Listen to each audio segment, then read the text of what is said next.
For an isolated conductor when no other charge is placed close to the conductor, surface charge density कैसा भी shape का conductor हो बेटा, हर point पर एक रेडियस ऑफ कर्वेचर होगी। जैसे कॉर्नर्स होंगे वहां पे रेडियस ऑफ कर्वेचर कम होगा, फ्लैट पोर्शन होगा वहां का रेडियस ऑफ कर्वेचर ज्यादा होगा। ठीक है ना, फ्लैट पोर्शन जो होंगे वहां का रेडियस ऑफ कर्वेचर ज्यादा होगा, और जो आपकी कॉर्नर्स होंगे वहां का रेडियस ऑफ कर्वेचर कम होता है। जैसे इस तरह का कोई कॉर्नर बन गया है, ये तो यहाँ पे रेडियस ऑफ कर्वेचर काफी कम है। तो सरफेस चार्ज डेंसिटी कंडक्टर के किसी भी पॉइंट पर वहां पर जो रेडियस ऑफ कर्वेचर है उसका इन्वर्सली प्रोपोर्शनल होती है। जनरल तो प्रूफ नहीं कर सकते, बट एक एग्जांपल से समझ सकते हैं स्फीयर के, बस कि मान लो, जनरल हम प्रूफ नहीं कर सकते बेटा, हमको ध्यान ही रखना है कि अगर आइसोलेटेड कंडक्टर है तो हमेशा sigma proportional to 1 upon radius of curvature होता है। ठीक है, इस तरह के दो स्फीयर है, मान लो एक की रेडियस ए है और दूसरे की बी है।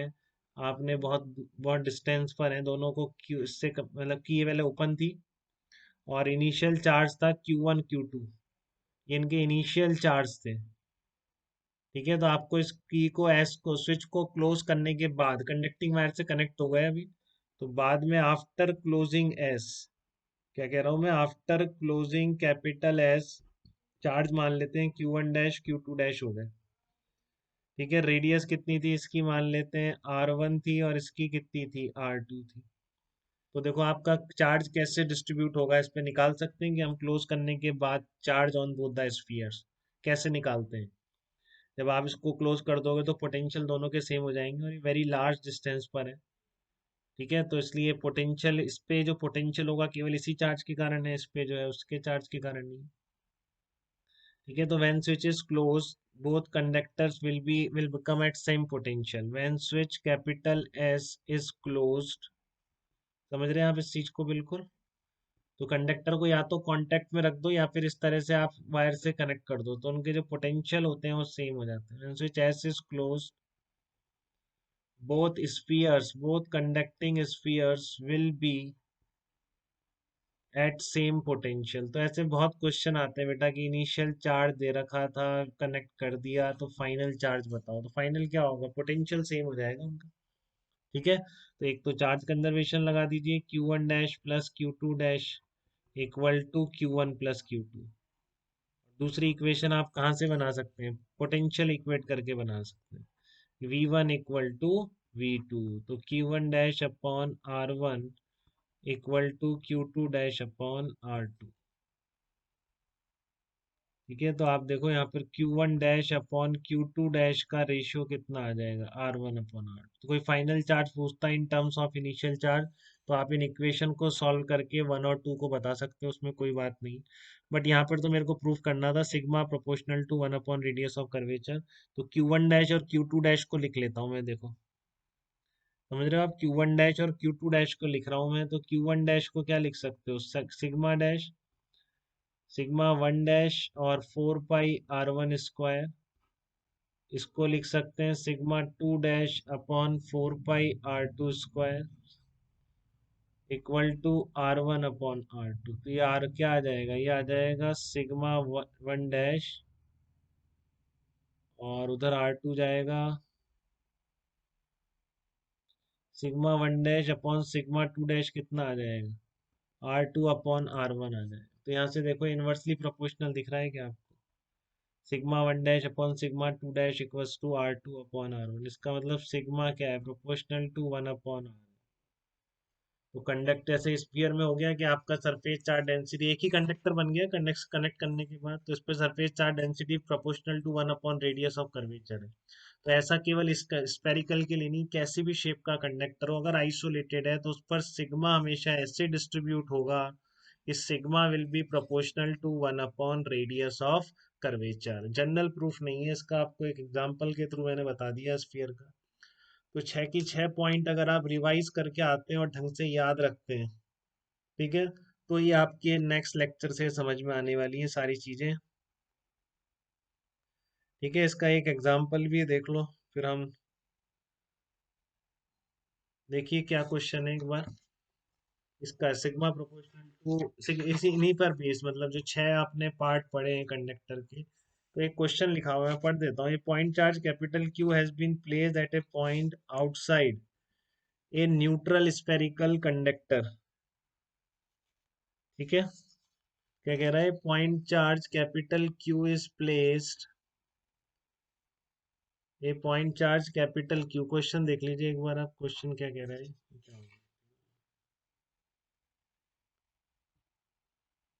ये कह रहा है point charge capital Q has been placed at a point outside a neutral spherical conductor. एक न्यूट्रल स्फेरिकल कंडक्टर था और यहाँ पर मान लो क्यू चार्ज रखा था इसके।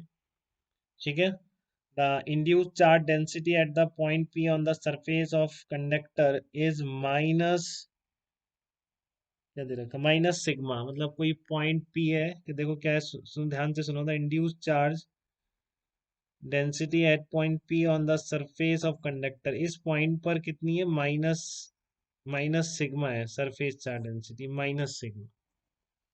कितनी surface charge density? Minus sigma P point पर। Induced charge density at the point P on the surface of a conductor is minus sigma. Distance of P from the point charge Q is 2r. ये distance दे रखी है आपको, कितनी दे रखी है? 2r दे रखी है। Where r is the radius of the sphere. Where r is the radius of the sphere. Find out magnitude and direction of electric field at point P outside the conductor. क्या बोल रहा है? Find out magnitude and direction. Find out magnitude and direction of E vector electric field at a point outside the conductor that is very close to point P. At a point outside the conductor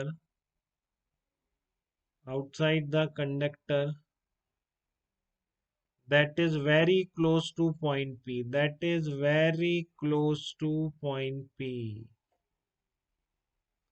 P point के बहुत close वाले point पे जो field intensity है वो कितनी होगी? Magnitude and direction of E vector at a point outside the conductor which is very close to point P. बताइए कैसे लिखेंगे? और P पर सरफेस डेंसिटी आपको माइनस सिग्मा दे रखी है। क्या आंसर होगा जल्दी बताइए। P पॉइंट पे just surface density minus sigma है, यहाँ पर Q चार्ज रखा हुआ है, क्योंकि वजह से चार्ज इंड्यूस हुआ है इस पर, जो भी हुआ है। तो आपको आंसर सब किसी को क्लियर है क्या इसका? बिल्कुल। जो बोलेगा कि नहीं सर यही आंसर होगा, कोई है ऐसा?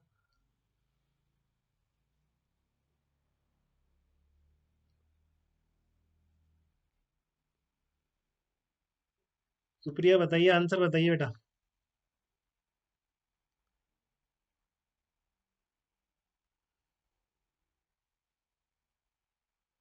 ये सब बेवकूफ बनाने के लिए दे रखा है। ये जो दे रखा है ना, कैपिटल क्यू से 2r डिस्टेंस, और ये सब बेकार बातें। जब इसने सरफेस डेंसिटी बता दी पी पर, तो बाकी इसी के कारण तो इंड्यूस हुई है माइनस सिग्मा जो भी है। ठीक है, जब इसने आपको सरफेस डेंसिटी यहाँ की माइनस सिग्मा बता दी तो बात खत्म हो गई ना। फील्ड इस सरफेस के परपेंडिकुलर होगा बेटा, और कितना होगा? पी पॉइंट पर फील्ड कितना होगा? ये मैग्नीट्यूड होगा आपके सिग्मा अपॉन एप्सिलॉन, ये होगा सिग्मा अपॉन एप्सिलॉन नॉट। बस ये आप प्रूव कर चुके हैं। बिल्कुल close sigma upon epsilon not होती है, रेडियली इनवर्ट डायरेक्शन में होगा, रेडियली इनवर्ट डायरेक्शन में। ठीक है, चलिए एक सेकेंड इससे बात कर लेते हैं।